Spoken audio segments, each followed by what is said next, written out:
Olá, querido professor, professora, aluno da nossa querida Escola Bíblica Dominical.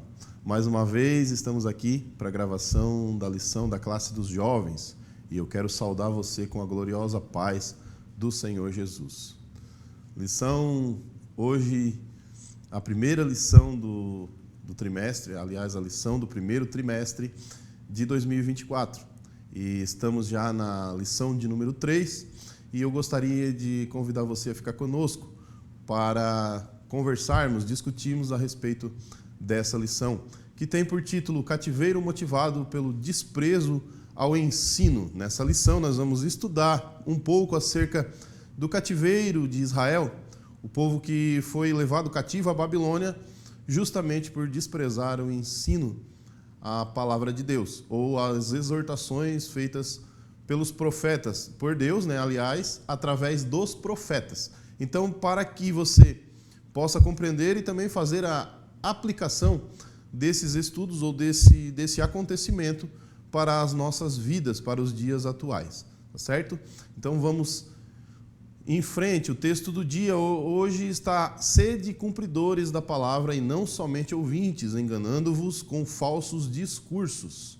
Tiago 1:22. Em síntese, mais são as consequências decorrentes do abandono ao ensino das Escrituras. Por isso, precisamos priorizar o estudo bíblico. Os objetivos da lição são conscientizar do perigo de se esquecer da lei do Senhor, explicar por que não podemos deixar de ouvir as Escrituras e compreender o perigo dos falsos ensinos. Então, essa lição está dividida em 3 partes, e com esses objetivos aqui citados, para que possamos nos organizar e compreender a respeito da lei do Senhor, para ensinarmos não só para os nossos jovens alunos, mas também para aplicarmos em toda a nossa vida. O texto bíblico encontra-se em Jeremias 27, do 4 ao 11.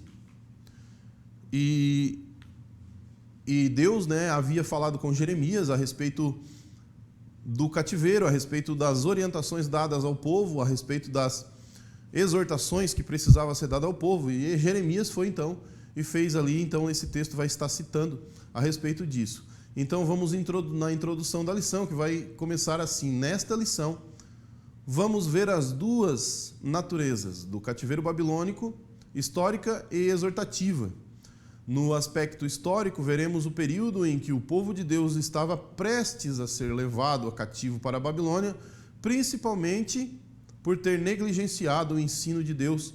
Quanto à ação exortativa, essa lição assume a responsabilidade de advertir a todos os crentes sobre os grandes prejuízos oriundos do desprezo à palavra de Deus.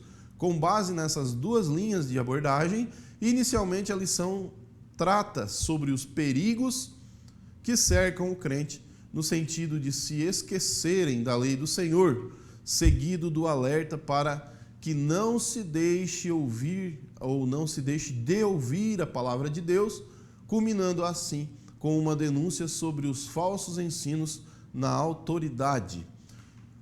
O perigo de se esquecer da lei do Senhor. Esse é o primeiro tópico da lição. Então, precisamos entender que necessitamos estar atentos àquilo que a lei do Senhor nos manda, nos orienta e nos exorta para fazermos.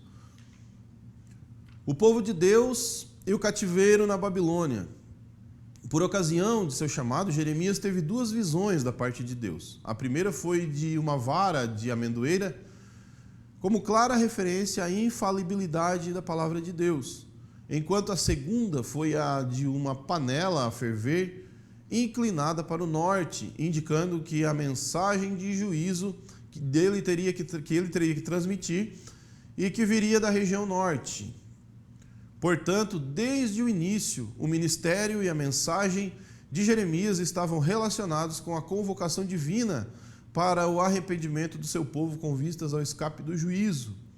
Antes de o povo ser levado cativo, Deus comunicou através de Jeremias que o cativeiro teria duração de 70 anos. Segundo a palavra de Deus, o cativeiro faria desaparecer dentre eles a voz de folguedo e a voz de alegria. Essa mensagem fez de Jeremias um perseguido e odiado entre os irmãos, porque inclusive projetaram matá-lo. No entanto, o profeta não desistiu de anunciar a mensagem e cumpriu a sua missão. Então Jeremias, ele recebeu do Senhor as coordenadas, a ordem ou a direção para falar ao povo, para exortar o povo, para advertir ao povo sobre o seu mau caminho. Na época, o povo de Israel andava fazendo o que era mal perante os olhos do Senhor. Então, Deus chamou Jeremias e mostrou sobre a reta justiça e advertiu para que Jeremias, através da reta justiça, julgasse o povo, ou falasse, ou exortasse o seu povo com respeito aos perigos que estariam correndo de não darem ouvidos à voz de Deus. Só que o povo não deu ouvido, não quis dar ouvidos. E a promessa de Deus, ou a sentença seria que esse povo seria levado então a cativo. Como ao longo da história de Israel, nós podemos ver também que o povo sofria, e todas as vezes que o povo sofria, ou que o povo era derrotado em alguma batalha, ou que o povo tinha alguma perda ou sofrimento demasiado, era justamente por causa da desobediência, por andar ou fazer o que era mal perante o caminho do Senhor. Então, nessa situação, Jeremias foi advertir o povo como profeta de Deus. E aí, ainda além de o povo não ouvir, de os governantes, de toda a população não dar ouvido, ainda perseguiram Jeremias até de morte. Perseguiram Jeremias, e você vai ver e vai entender lá no livro que leva o seu nome, que Jeremias teve então várias profecias, falando então ao povo e dizendo ao povo que tivesse cuidado e que tivesse obediência ao Senhor. Jeremias, por isso, foi perseguido, foi preso, foi lançado nas cisternas, e o povo não deu ouvidos, então sofreu muito com o juízo, com o cativeiro na Babilônia. O propósito e a causa do cativeiro. Além de avisar sobre o que o seu povo sofreria, Deus informou também que o propósito disso era que seu povo se arrependesse e não pudesse habitar na terra que deu a seus pais. Além disso, o Senhor apresentou também o que o levou a permitir o seu povo sofrer os longos 70 anos nas mãos dos babilônicos. Todavia não me ouvistes, ou não me destes ouvidos, diz o Senhor. Portanto, assim diz o Senhor dos Exércitos, visto que não escutastes as minhas palavras. Esse texto está em Jeremias 25, 7 e 8. Então, como o povo não ouviu, não deu ouvido às palavras de Deus, sobreveio sobre eles o sofrimento do cativeiro. Nós podemos aqui compreender também que a palavra de Deus, ela nos exorta e nos alerta sobre perigos que estaremos enfrentando, assim como foi aquele povo. E dar ouvidos à palavra de Deus é muito importante para tomarmos qualquer decisão na nossa vida, não é verdade? E no subtópico 3, a saída do cativeiro. Depois do que foi abordado até aqui, é momento de conhecer a saída que Deus providenciou e apontou para que seu povo pudesse evitar o cativeiro, ou sair dele, já que a rejeição à lei de Deus foi a principal causa do cativeiro. O desejo de Deus era que seu povo se submetesse à sua vontade, a fim de preservá-lo. Jeremias 27, 6. A submissão a Deus e à sua palavra foi o caminho proposto pelo Senhor para a restauração de seu povo. Você vai compreender isso também lendo no livro de Esdras, capítulo 1 ali, e em Neemias, que são também contemporâneos ali depois na volta do cativeiro. Você vai compreender as causas que levaram o povo ao cativo e depois a saída do cativo também. Mas você vai compreender também ali nas leituras bíblicas que você vai ver que o povo rejeitou a ordem de Deus, ou rejeitou os mandamentos, a lei do Senhor, e por isso foi levado ao cativeiro. Então o povo sofreu por não obedecer à palavra. O povo sofreu por não dar ouvidos àquilo que os profetas de Deus haviam alertado ao povo para que se fizesse. Então por isso veio como consequência que os inimigos se levantaram contra o povo de Israel e os levaram por 70 anos ao cativeiro na Babilônia. Não se pode deixar de ouvir as Escrituras. Então, e aqui a gente vai conseguir compreender que as Escrituras são fundamentais para a vitória do cristão, do crente, em todas as suas batalhas.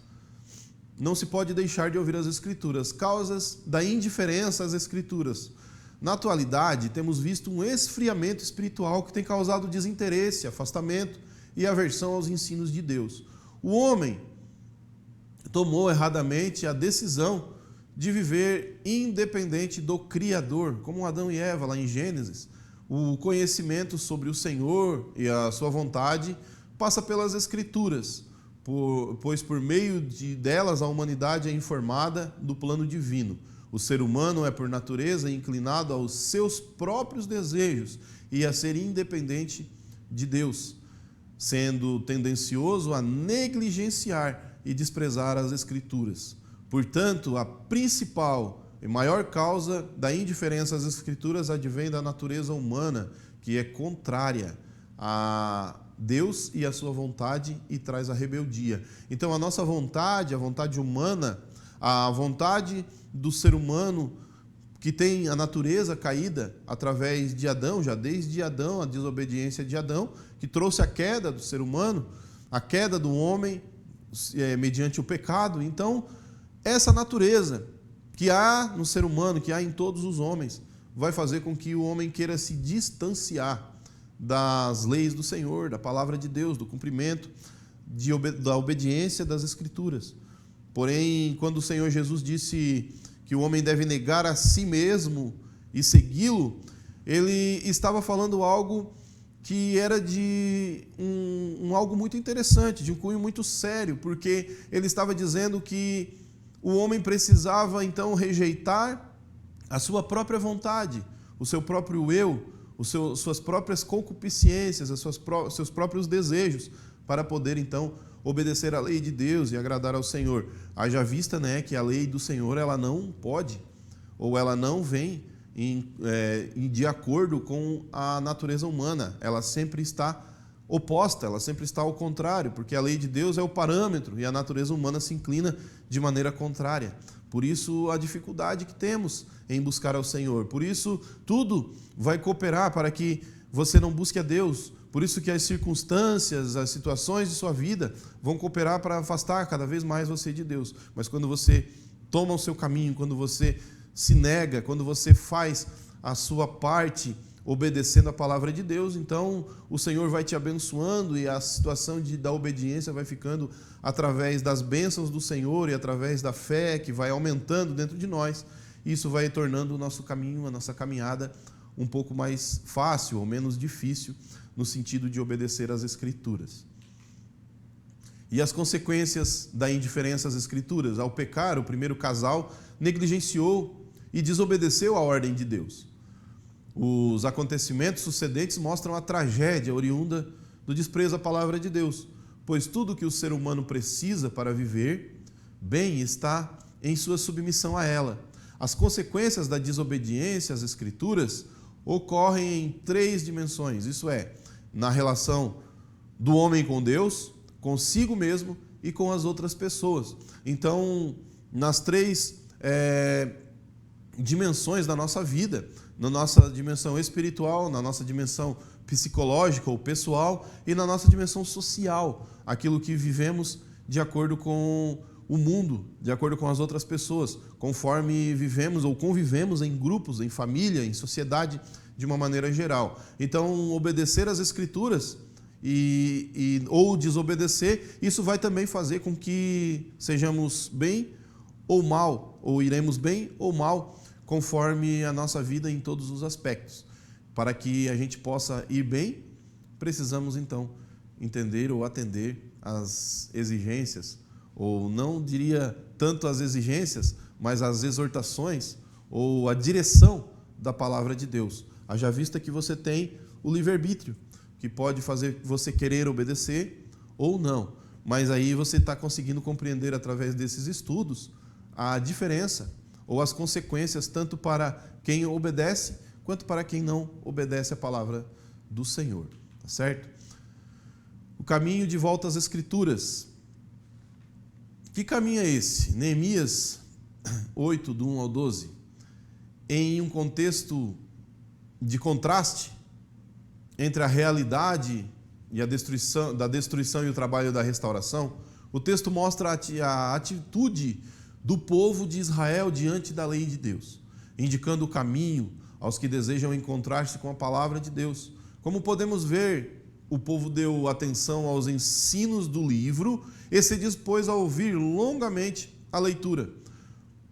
O livro da lei de Moisés foi colocado acima do povo que o reverenciou. Então aqui a escritura, essa citação de Neemias está falando na volta do cativeiro, quando o povo já havia sofrido a consequência da desobediência, quando o povo já havia passado 70 anos no cativeiro na Babilônia, o povo havia voltado para a reedificação das cidades, a reedificação dos muros de Israel, de Jerusalém. O povo estava na construção do templo, dos muros, enfim, estava na reedificação daquilo que havia sido destruído. Então ali, o próprio Neemias fizeram ali também os profetas com que o livro fosse colocado acima de todos os homens, com que a obediência, porque o livro da lei de Moisés era aquilo que era a direção de Deus ao povo, era aquilo que Deus entregou a Moisés no deserto para que o povo cumprisse. Você vai ver que aqui a lei de Moisés vai falar sobre os Pentateucos, os primeiros 5 livros da Bíblia, que são os livros da orientação de Deus a respeito do culto, como deve ser cultuado, a respeito de viver em sociedade, viver com o próximo, viver consigo mesmo. Então esses 3 parâmetros estão inseridos aqui nesse contexto, justamente porque o povo precisava de uma moral melhorada, precisava viver de acordo com as Escrituras, tanto no aspecto moral, no aspecto social, no aspecto espiritual, em todos os aspectos, para que o povo pudesse ser abençoado e conseguir então reconquistar o seu lugar, a sua nação, o seu povo de volta, após ter acontecido então essa tragédia aí do cativeiro na Babilônia. Então, por conta disso, o povo começou a entender que precisava reverenciar e obedecer à lei de Deus, por ter sofrido na pele então os horrores, e as dificuldades do exílio. O perigo dos falsos ensinos. E aí a gente vai entender que também entraram depois os falsos ensinos começaram a entrar, começaram a vir e começaram então a se tornar um problema na vida do povo de Deus. A triste realidade dos falsos ensinos. O primeiro passo é reconhecer a realidade dos falsos ensinos, ou a realidade dos falsos ensinassem em todas as épocas da história. Então, eles estavam já em todas as épocas, os falsos ensinos. Os falsos profetas já vêm lá de trás, aqueles que vão contra. E nós vamos entender já quais são os falsos ensinos, quem são aqueles que trazem a falsa doutrina. Nós vamos falar um pouquinho mais na frente a respeito disso. A Bíblia mostra que o diabo é enganador. E ele enganou Adão e Eva no Éden, levando-os à desobediência, cujas consequências atormentam os homens até hoje. Nos dias de Elias, os falsos profetas enganavam o povo de Deus, assim como nos dias de Jeremias, o espírito do engano atuava abertamente, bem como no período dos apóstolos. Sendo assim, a igreja da atualidade deve reconhecer que o espírito de engano que atua na disseminação de falsos ensinos ainda opera e que os seus frutos são amargos e prejudiciais. Então você vai ver que lá a serpente já trouxe, usando a palavra de Deus, já trouxe um falso ensino, uma falsa palavra a Adão, a Eva e Adão ali no Éden. Depois a gente vai ver que teve ali os profetas de Baal. A Bíblia, o texto aqui vai citar sobre os profetas de Baal que estavam dominando as terras de Israel, assim porque o rei permitiu, através da rainha Jezabel, de sua esposa, que entrassem então os profetas, os Baalins, dentro da terra de Israel e dominassem. E o povo estava dominando, os profetas de Baal estavam dominando, as pessoas já estavam indo nos ensinos, nesses falsos ensinos dos falsos deuses, desse falso Deus. E aí então foi onde Deus levantou Jeremias, Elias, e Elias teve essa disputa, essa luta, para que o povo pudesse compreender que só o Senhor é Deus em Israel. Então aí você vai ver lá o altar, onde Deus mandou fogo do céu, os profetas de Baal lá no Monte Carmelo. Então você vai conseguir, através do livro dos Reis, você vai estar vendo essa história sobre Jeremias, aliás, sobre Elias, que estará mostrando também e enfatizando para nós a respeito dos falsos deuses, dos falsos profetas, E no período dos apóstolos também, o apóstolo Paulo ali teve diversos problemas e fez diversas orientações às igrejas. Você vai ver nas próximas lições que ele vai falar à igreja de Éfeso e em outras igrejas com respeito a isso, alertando ao povo, aos pastores, aos líderes da igreja, com relação aos falsos ensinos, às doutrinas de enganos, né? E nos dias atuais, como o falso ensino tem atuado nos dias de hoje, você tem visto as pessoas barateando o evangelho, alargando as portas, um termo bastante usado no nosso meio, que é alargar as portas, que as pessoas começam a relativizar aquilo que é certo, aquilo que é errado, aquilo que é pecado, aquilo que não é. Então as pessoas estão começando a relativizar para aliviar ou para abrir ou estender o seu leque de oportunidades de desobedecer a Deus e tentar assim se justificar através de uma doutrina falsa, de uma doutrina que é prejudicial à nossa fé. Identificando os falsos ensinos, é preciso identificá-los por meio da própria Bíblia. Conforme analisado, a fonte dos falsos ensinos é o espírito de engano, e de acordo com 1 João 4, do 1 ao 6, é possível identificá-los e resisti-los. Em Gálatas, Paulo fala sobre esse espírito de engano, que chamou de outro evangelho. Paulo mostra que o veneno do engano deve ser rejeitado pela igreja, e essa rejeição se dá por meio do conhecimento do verdadeiro evangelho. Então, quando você lê e pratica a palavra de Deus na sua integralidade, naquilo que estamos dispostos ou naquilo que temos possibilidade de fazer, e quando a gente obedece, quando a gente anda na obediência, nós não estaremos então sujeitos a essa falta ou a falsa doutrina, aos falsos ensinos, porque saberemos combater. Quando você estuda, quando você lê, quando você compreende a palavra de Deus e quando você vive ela, então você vai conseguir resistir, você vai estar fora do alcance desses falsos ensinos ou desses falsos profetas. Vencendo os falsos ensinos. No texto base dessa lição é possível identificar a orientação de Deus para o seu povo e pode ser dividido em 2 pontos. Ouça a palavra de Deus e identifique os falsos profetas e não dê ouvidos a seus ensinos, que contrariam a mensagem de Deus. O apóstolo Paulo mostrou também que diante dos falsos ensinos, ele não desfaleceria, não agiria com interesses pessoais e não falsificaria a palavra de Deus. Portanto, podemos afirmar que a forma mais eficaz de enfrentar e vencer os falsos ensinos é manter viva a confiança na verdade do Evangelho, pregando-o em todo o tempo, sem adulterá-lo. Então, viver, como a gente já mencionou, sem adulterar o Evangelho, sem querer adaptar as palavras da Bíblia às nossas próprias concupiscências, às nossas próprias vontades, sem querer relativizar aquilo que está escrito, como muitos falsos ensinadores estão fazendo nos dias de hoje e sempre fizeram, né? Então, assim, nós poderemos resistir à falsa doutrina e viver uma vida de comunhão com Deus e ser abençoados por Ele, porque o nosso destino é um só, irmãos. Nosso destino é o céu, é chegar ao céu. E para chegarmos a estar morando com o Senhor no paraíso, para chegarmos à nossa salvação, a morar no céu, nós precisamos então compreender que há uma lei a ser seguida, que é um reino, e um reino que tem leis, que tem regras e que precisamos compreender. Precisamos viver afastados do pecado, precisamos viver afastados do engano, precisamos nos integralizar, né, ou nos entregar por inteiro à palavra de Deus e aos seus ensinos, para que possamos então ser salvos, para que possamos então vencer a nossa maior guerra de todas, a nossa maior batalha de todas, que é a luta pela salvação da nossa alma. Essa batalha que vai durar durante toda a sua vida, durante toda a sua existência nessa terra, você vai lutar pela sua salvação.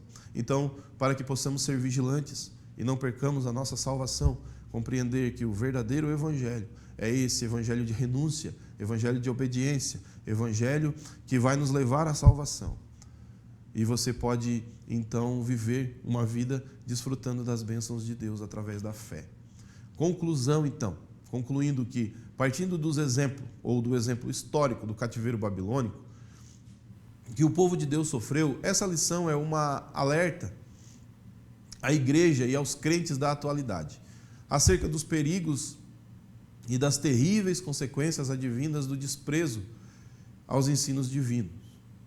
Precisamos reconhecer a realidade dos falsos ensinos, identificando-os, combatendo-as com a própria verdade de Deus. Então, nós precisamos saber não só nos livrar dos falsos ensinos, não só nos desviar dos falsos ensinos, mas também combatê-los, porque à medida que temos pessoas que influenciamos, pessoas que estão ao nosso redor e que assistem ou veem a nossa conduta, para que elas possam também compreender que o ensino que seguimos é o ensino verdadeiro, para podermos deixar claro para as pessoas que precisamos ter uma doutrina verdadeira na obediência à palavra de Deus, para que assim você possa também expandir o seu ministério, a sua vida de cristão, ganhando almas para o reino de Deus, fazendo com que as pessoas vejam a sua conduta, vejam também o seu exemplo, o seu testemunho, o seu bom testemunho,